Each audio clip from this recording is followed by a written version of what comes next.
Lucien Bouchard va donc faire l'apprentissage de la vie de Premier ministre sous peu. Une vie pas toujours facile, si l'on en croit la femme du Premier ministre sortant, Mme Lisette Lapointe. Christine Saint-Pierre l'a rencontrée. Lorsqu'après les élections, Lisette Lapointe a été nommée au poste de conseillère du Premier ministre, son mari, il y a eu une onde de choc. Et pourquoi pas, avait répliqué Jacques Parizeau. Un Premier ministre peut choisir ses conseillers. 16 mois plus tard, au moment de quitter ses fonctions, Lisette Lapointe dit qu'elle et son mari avaient sous-estimé la résistance.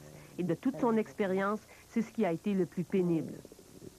Le pire, c'est cette espèce de mépris. Et je voulais surtout pas que ce mépris rejaillisse sur le Premier ministre. Vous savez. Ce n'est pas dans la population que la résistance se manifestait, mais ailleurs.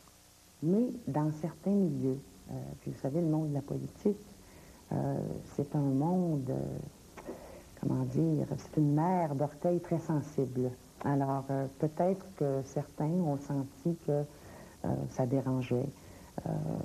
On a peut-être pensé que la petite place là, que j'occupais, officiellement, en enlevait à d'autres. Dans ce début de reconnaissance de l'action communautaire, Lisette Lapointe a su s'imposer. Elle est convaincue que des dossiers ont été réglés parce qu'elle était là. Sa principale réalisation est la mise sur pied du secrétariat à l'action communautaire.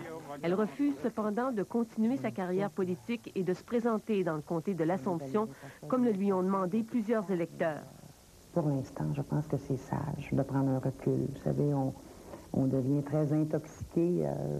La politique, c'est vraiment une drogue. Alors, je pense qu'il faut une chambre de décompression, là, et puis peut-être même une petite cure de désintoxication politique.